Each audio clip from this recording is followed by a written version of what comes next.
La troisième chanson, oh là là, à chaque fois, ça fait de l'orage quand on pose un micro. On dit, oh là là, il y a encore de l'orage qui arrive.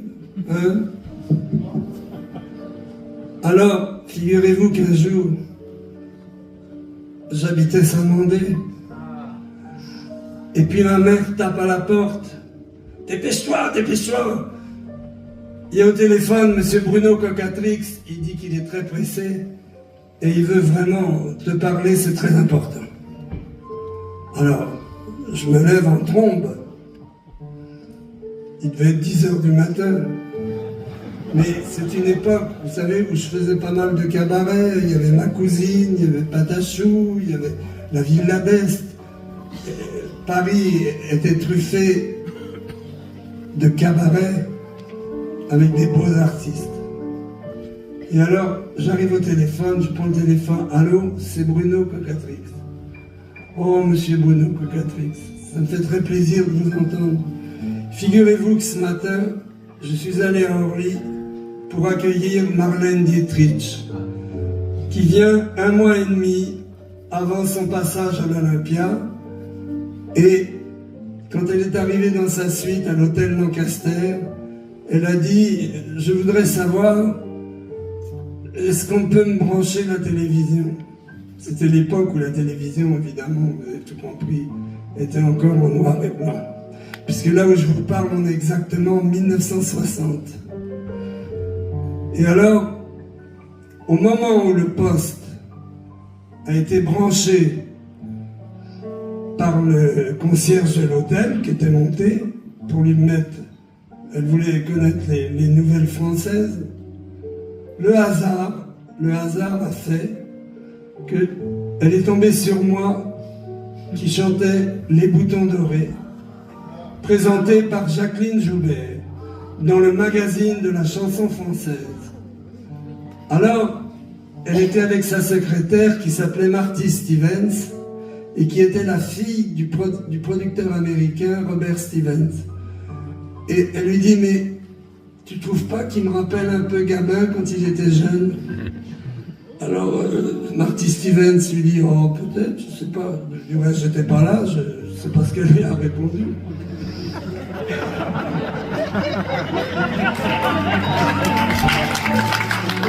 On devrait appeler Cocatrix, dit Marlène. Mais où est Cocatrix? Bon, bah, j'ai son numéro. Alors, elle fait le numéro pour appeler Bruno Cocatrix. Et puis elle tombe sur Paulette Cocatrix, qui lui dit Bruno est dans un restaurant qui s'appelle la Barrière Poquelin au Palais Royal. Il est avec Gilbert Bécaud parce que la coutume est que c'est lui qui fait l'ordre du tour de chant de Gilbert. Depuis les débuts de Gilbert, c'est toujours comme ça. Et ils vont tous les deux dîner pour être tranquilles. Alors voilà, il y a un numéro de téléphone, mais avec un peu de chance, je pense que vous l'aurez. Elle a fait le numéro, elle est tombée sur la dame qui tenait le restaurant. Elle lui dit, écoutez, c'est Marlène Dietrich, et dites à monsieur Cocatrix qu'il n'y a rien de grave. Je n'ai pas eu d'accident, rien, mais j'ai besoin de lui parler. Alors, ça tombe bien, madame, on a un grand fil, on va lui amener le téléphone à la table. Allô, c'est Marlène? Oui, Marlène, qu'est-ce qui vous arrive? Alors, figurez-vous que j'ai vu un jeune garçon qui chante une chanson sur les orphelins. Et alors, il m'a rappelé Gabin quand il était jeune. Et vous savez, j'aimerais bien qu'il soit dans ma première partie à l'Olympia. Et comme j'ai mon pianiste américain Burt Bacharach, c'était pas rien, hein, je voudrais que mon tour de chant ait le même climat, c'est-à-dire que la première partie ait le même climat que pour moi. Alors, c'est ce que Bruno Cocatrix me dit, vous allez aller, elle vous attend à 6 h pour boire un drink avec vous, dans sa suite à l'hôtel Lancaster, et elle vous attend pied ferme. Je me rends donc à 6 h à l'hôtel Lancaster, où l'homme aux clés d'or m'emmène et sonne à sa suite. La porte s'ouvre Et qu'est-ce que je vois devant moi? L'ange bleu, avec ses beaux cheveux blonds, ses lunettes bleu ciel qui retenaient ses cheveux, habillé tout en jean, des pieds à la tête, et avec sa petite rosette de la Légion d'honneur sur le bleu ciel du jean. Et ça avait un chic fou. Et elle avait des boots noirs en crocodile. Et moi, je suis très étonné, et puis en même temps, très ému quand même, de me retrouver devant l'ange bleu. Elle m'a dit, entrez, entrez, je vous présente ma secrétaire, Marty Stevens. Qu'est-ce qui vous ferait plaisir? Je lui ai dit, écoutez, à l'époque, nous, on buvait du GB. Hein? Elle n'avait pas l'air trop savoir ce qu'était le GB. Elle me dit, moi, en tout cas, je suis au champagne depuis ce matin. Vous voulez pas un peu de champagne? Je dis non, parce que ça me fait des brûlures d'estomac. Alors, bon, alors on va. Alors elle rappelle évidemment le monsieur du service et il amène une bouteille de GB avec évidemment du Coca-Cola. Et puis on parle.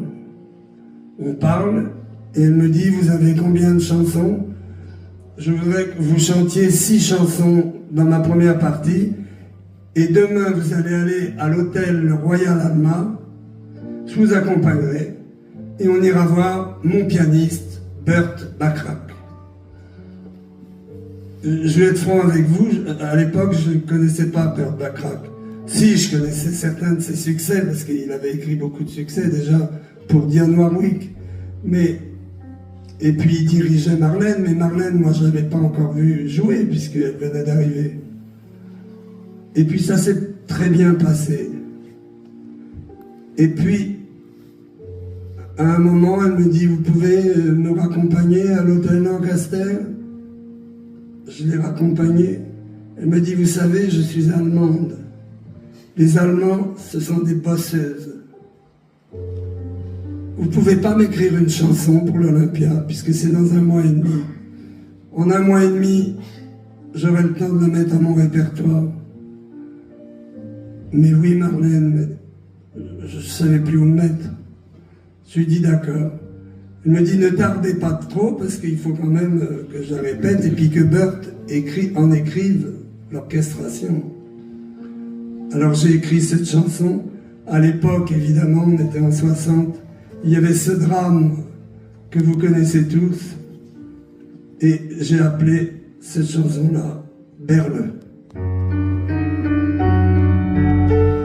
Et ils avaient 15 ans, si vous passez par là, tout près de la frontière, ne vous étonnez pas, si dans la nuit d'hiver, de l'autre côté là-bas, porte de Brandebourg, on entend quelquefois une chanson d'amour, qu'ils sont les murs de Berlin.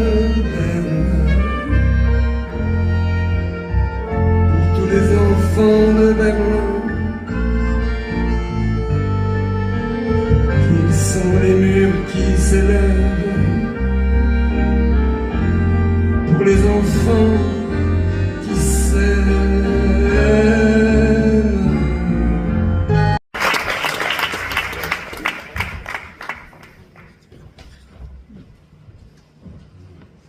Alors un jour j'ai habité rue des Saints-Pères, une adresse que Sylvie connaît bien puisqu'elle y est venue assez souvent. Dans cet appartement on pourrait le dire, un peu de timbré, un peu quand même. Et dans cette rue des Saints-Pères, j'y ai été très heureux parce que un jour, j'ai reçu un coup de téléphone de Mariti Carpentier qui m'annonçait que, eh bien, qu'il se voyait confier un plateau énorme au but de Chaumont qui s'appelait le plateau 17 et qu'ils allaient pouvoir faire des émissions de télévision comme ils avaient toujours rêvé d'en faire. Alors elle m'a dit, ben écoute, comme tu aimes la comédie musicale, que tu aimes tout ce qui est de toute cette époque, de Soigny, de tout là, c'est Du reste, à cette époque-là, que j'avais écrit une comédie musicale, télévisée bien entendu, avec les moyens du bord, mais qui avait eu un beau succès, qui s'appelait « Je chante pour Soigny » pour mon amie Sylvie Vartan, dont Arthur Plachart avait fait la chorégraphie et que Sylvie avait joué magnifiquement. Il y avait des scènes avec Jean-Claude Brialy, il y en avait d'autres avec Daniel Gélin qui incarnait son père, son papa, et ça avait beaucoup de charme et on commençait vraiment à s'amuser dans cet appartement.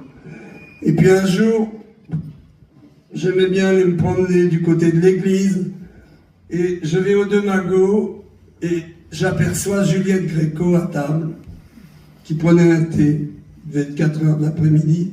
Il y avait un curé à côté d'elle. Et puis de l'autre côté, il y avait Guy Béard, avec sa guitare, qui était en train de lui chanter une chanson. Donc j'ai jamais vu Guy Béard autrement qu'avec sa guitare en train de chanter.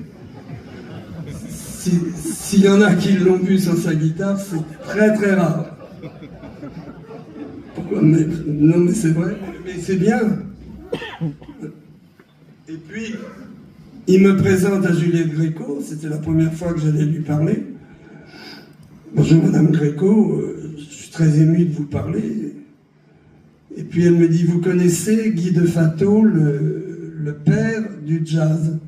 Il est l'aumônier des jazzman de Saint-Germain-des-Prés, de la rue Saint-Benoît, là où Eddie Barclay avait monté ce fameux club de jazz qui s'appelait le Club Saint-Germain, que Daniel Evenou forcément a bien connu. Pour y avoir entendu Miles Davis, et puis d'autres.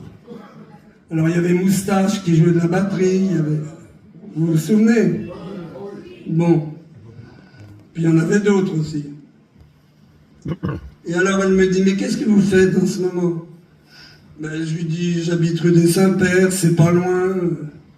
Oh Madame Gréco, rien que de vous parler, j'en ai le cœur qui bat. Oh mais non, mais remettez-vous. Et puis, elle regarde le père de Fatto et elle lui dit, ça marche pour dimanche? Alors, il dit, bah oui, dimanche, eh ben, on reçoit des jeunes Américains qui arrivent de la Nouvelle-Orléans. Et alors, vers 5 heures, ils vont jouer de la guitare dans l'église de Saint-Germain-des-Prés. Ça me ferait plaisir que vous assistiez à leur concert. Juliette m'a dit qu'elle viendrait. Et peut-être Guy Béard, qui lui avait pas l'air... il avait l'air de dire que c'était pas tout à fait sa musique, mais bon, ça n'avait aucune importance. Moi je lui dis bien sûr, je vais venir.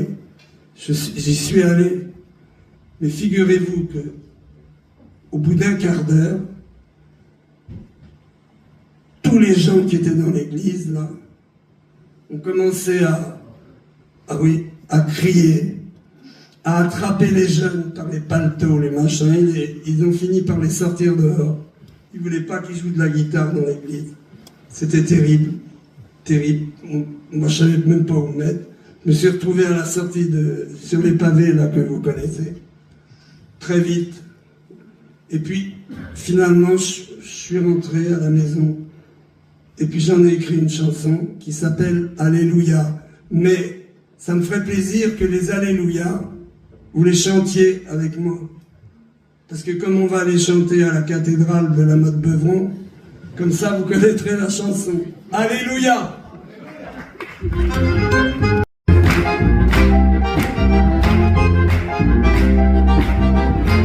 Là-bas les églises chantaient, ceux qui savaient danser dansaient, et tous les cuivres étincelaient quand les orchestres s'unissaient.